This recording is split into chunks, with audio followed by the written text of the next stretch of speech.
listening to Historyman, a project of ekbarnes.com, where we walk in the footsteps of heroes and proclaim freedom reigns. On today's episode, we remix one of our previous episodes entitled, What Does Freedom Mean to You? The perspectives of a cross-section of listeners and contributors, authors, and lecturers from all walks of life add to the tapestry of our work here at Historyman.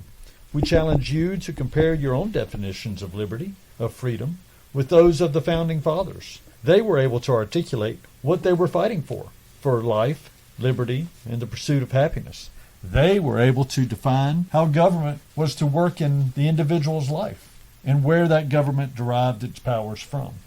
Can you define and articulate what liberty means to you? As we begin our episode, we want to make sure that our listeners know that we are in happy affiliation with the southerncampaigns.org website, the southerncampaign1780.org, the Long Gone SC company that does genealogical research here in Camden, South Carolina, and the Southern Rev War Institute, which is a center exclusively dedicated to the study of the Revolutionary War in the southern states. All right, I'm Historyman. We are at the Battle of Camden event, and we are interviewing people as they come up. So what brings you to the Battle of Camden? So we live in Lexington, North Carolina. We came all the way over here. Guilford Courthouse got canceled this year, and we really wanted to go to an event. So we just drove the 2 hours and 15 minutes to come down here and check it out. What'd you hear about it before you came down here? I was just looking up reenactment events to see if we could find one to go to. We love history. I was a history major in college, and she loves history. My mom loves history, so we just wanted to come down here and check it out. Well, let me ask you this one question.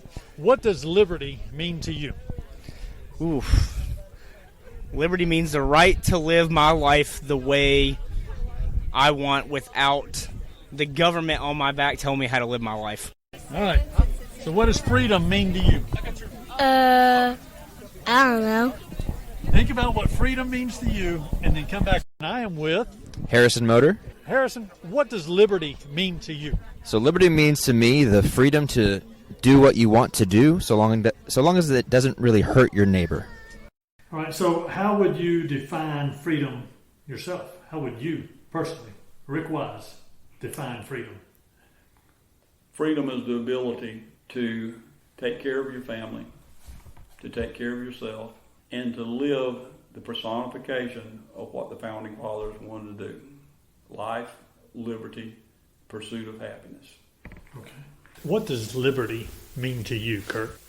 Just having the freedom to make of yourself what you want, and that, just like Andrew Jackson's story, that the circumstances do not have to keep you in the same place your whole life if you choose otherwise, and that, you are trying to create your story and not having your story told to you before you even get a chance. What does freedom mean to Trey Dunaway?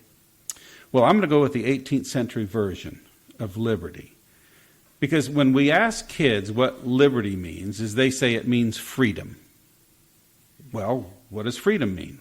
Does freedom mean I am free to remove your car from its parking spot at night and keep it? If it's truly free, why can't I do that? Well, that's because liberty is freedom coupled with responsibility. So if you're responsible, you're not going to do something to hurt somebody else. But you have the freedom to do things you want to do as long as it does not harm other people. And that's my definition of liberty. And that's what the driving force behind a lot of the men that gave their life to allow us to have the freedom and liberties we hold dear to us today. And they continue to sacrifice, to make the ultimate sacrifice so we can live the lives that we have designed under our Constitution. For that. So what does freedom mean to Tom O'Block? Well, that's a good question. Well, it means living in the United States is probably the simple term, but the backing up behind that is, 25 years in the Army and traveling a good portion of the world. I mean, I lived in socialist countries, Germany. I've been to, seen how dictators treat their people in Panama. Been to Indonesia. I've been to communist countries, other socialist countries, and I just thankful to live in the United States, and have all the liberties and freedoms that I have. Okay, so I kind of believe what the Constitution, the Bill of Rights stands for. I want to make my own decisions and not have somebody tell me what I have to do. I want my own money, keep it. I don't want to be paying frivolous taxes because somebody doesn't want to work. I mean, I understand that there's some people that need it, but I don't know. That's kind of all. I want to be able to make my decision, live the life I do, and I also want to, I don't know. It's kind of, without getting political, how do you, make a statement that, I like the liberties I have and I want to keep them. Very good. Kip, what does liberty mean to you? Oh, that's a very broad question. I mean, you just have to go back to the ability to have the pursuit of happiness, the ability to make decisions about how you want to worship, what you want to do to make a living, the freedom to own land, the freedom to read books. That's liberty to me. Tell me what liberty means to Zach Limhouse. Wow, this is a great question. It's a hard question to answer because, of course, I like the way you phrased it. What does liberty mean to me? Because liberty means something something different to everyone. I guess the definition of liberty, right, is freedom, and I think liberty to me is the people that fight for what they know is right, to fight against injustice, is liberty, and that's definitely what I think a lot of these backcountry South Carolinians, these York County natives, were doing. They were fighting against injustice, and not just the Patriots, but our honorable Tory. Right? He saw something that was unjust, and he stood up for what he believed in, even though it was not the popular or safe thing to do. Right? It's important to keep in mind that people that spoke out against the British government in this way, they were committing treason. They were speaking against injustice. They were risking their lives in doing so. So I think that's what liberty is fighting for what you know is right, for fighting for freedoms that you know you deserve. It's sometimes a great risk to yourself. Bill, let me ask you this. What does liberty mean to you? Liberty means the freedom, the right to be able to exercise my thoughts, the privilege to be able to exercise my thoughts and to express my thoughts. Yes, I need to know, and people need to know, that exercising that also has its consequences, but at least we have the right to do that. Let me ask you this as we close up. What is your idea of liberty, of freedom? For me, as much as I'm a big fan of the English, the British, when I was very young, and I mentioned a little bit about my father earlier, it was explained to me what our rights are, the Bill of Rights. He had his first hunting rifle, little .22 bolt action, when he was like 12 in Minnesota. And everybody carried guns to school. And my younger brother and I used to fist fight on a drop of a hat. I mean, serious, beat each other hard. And my father explained to me, my rights stop where the other person's nose begins. And having been, I don't want to use the word indoctrinated, but for me that was a born-again moment when I sat down and read it and realized that our founding fathers were the most brilliant men of their days. Lawyers mostly. They put a comma someplace because that's where the comma belonged. And over the years, as I've read it and reread it and taught it many, many times, our Declaration of Independence, our Constitution, and our Bill of Rights are religious documents ordained by God, written by man, and that we the people, I've got the bumper sticker. And I love sharing that information, especially with foreigners. And I live it. You take one right away, and it was written down because most people were illiterate. It was like carving a stone monument in ancient Egypt or ancient Greece. We wrote it down so everybody can learn to read the Bible. That's how most people learn to read. And then our founding documents. But to me, they're sacred, and it really irritates me to no end when I hear politicians claim, well, we don't need this, we don't need that, we don't need the Second Amendment. And these people are lawyers, and it's like, you have to have read these documents. You took an oath to protect them. And as a politician, your political oath specifically states you will honor and protect the Constitution of the United States and the state of South Carolina Constitution, which I had to do when I joined the South Carolina National Guard. And to me, those are sacred vows. And foreigners, I love that. I still carry around the Boy Scouts of America pocketbook of the Constitution and Bill of Rights, and pass those out for new people that I'm honored to have decided to come to the States legally. But yeah, for me, it's a sacred trust. I'll fight for it. Your tax dollars trained me, and I'm quite willing, to man the barricades like so many others before me have done for their rights. And that's pretty much where I got into it. For me, it's biblical. You had an incident that happened at church that our listeners, I think, would enjoy hearing. Well, it was a holiday on Sunday, and our pastor had asked anybody in the congregation who had served in the military to stand so we could thank them, and we did. Well, that night, he said, I realized that I should have gone a little further and say if anybody in the congregation has a relative who served who's no longer with us and you would like to stand in their honor, would you stand? Well, I stood up. And after church, the lady that was sitting next to me said, who did you stand up for? And I said, well, my husband served in the Korean conflict. My oldest brother served in World War II. My great-grandfather fought in the war between the states. My great-great-great-great-grandfather was in the American Revolution, and I had relatives in the War of 1812. And she looked at me and she said, y'all don't get along with anybody, do you? In the words of Ola Jean Kelly, what does liberty mean to you? Oh, my goodness. Oh, my goodness.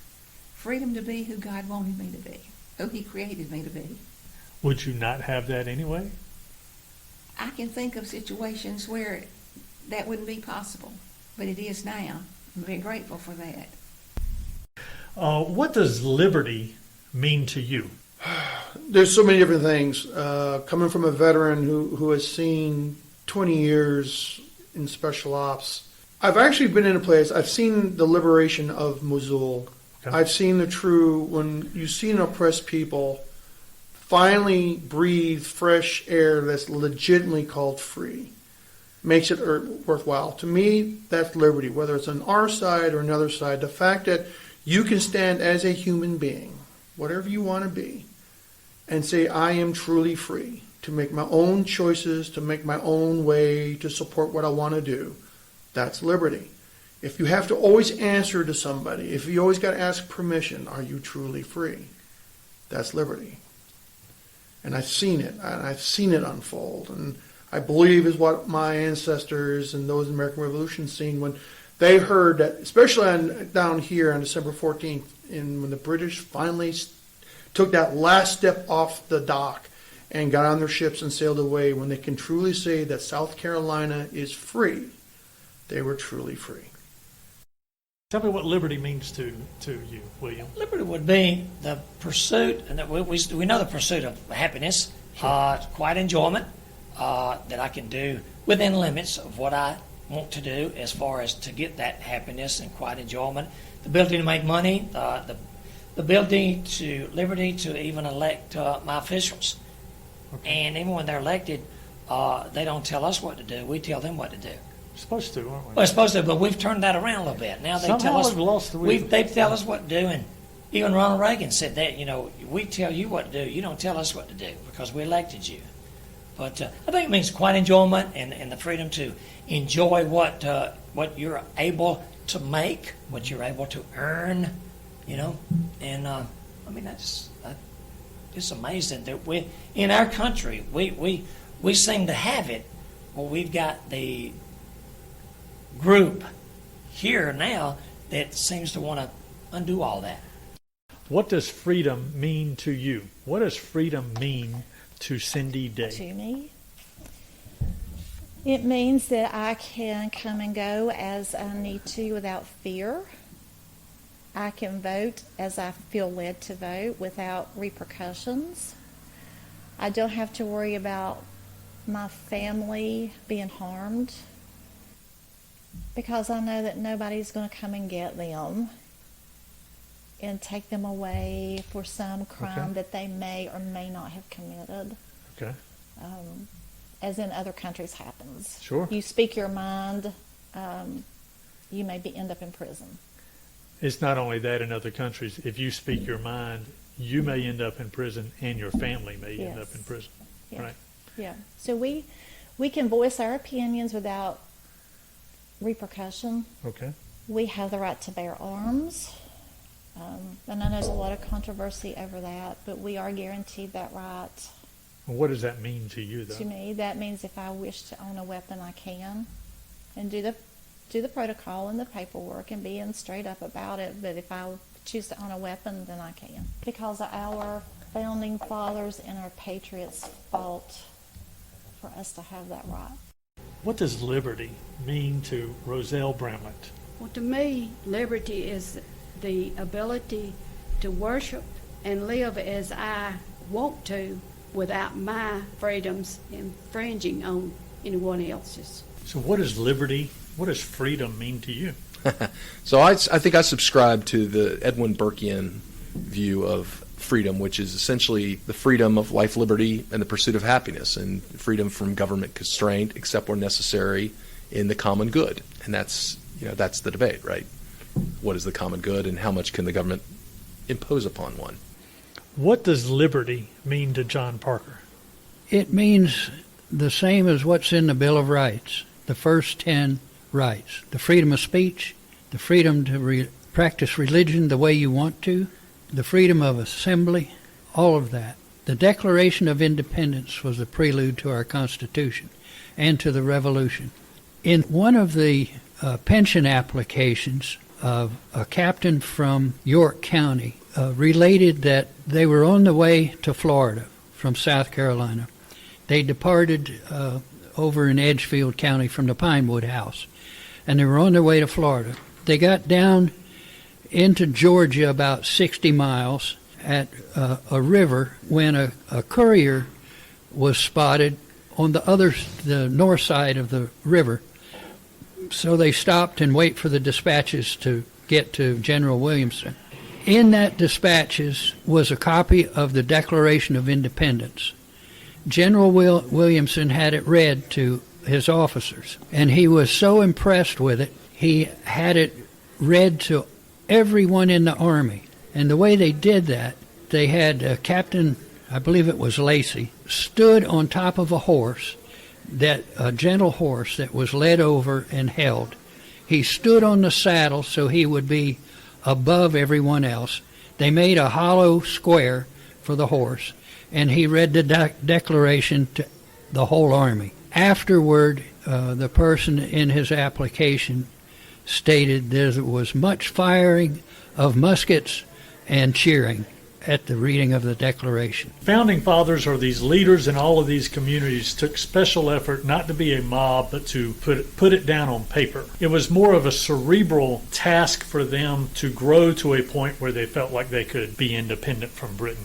Yeah, I think so. I mean, I'd say it slightly differently, which is, to put a modern spin on it, in the year 2020, many of the political debates we were having ultimately boiled down to your view of principles or writings that were set down in the Revolutionary period, and whether we still subscribe to them or don't, and what they meant, and were they properly written, were they too narrow? And that's all the debates that are going on in one way or the other right now. So without an understanding of, what did Madison mean when he wrote this? Why did they set up the Electoral College? What does it mean to be free and independent? What did it mean to be free of Great Britain? Why did they care? It's the first decolonial movement in the world. Right? So all of these major ideas and concepts which were first formed here, and a lot of them had the genesis in the South, if one doesn't understand those or have any context, then how would you have an opinion about what's going on in the world today? What does liberty mean to you?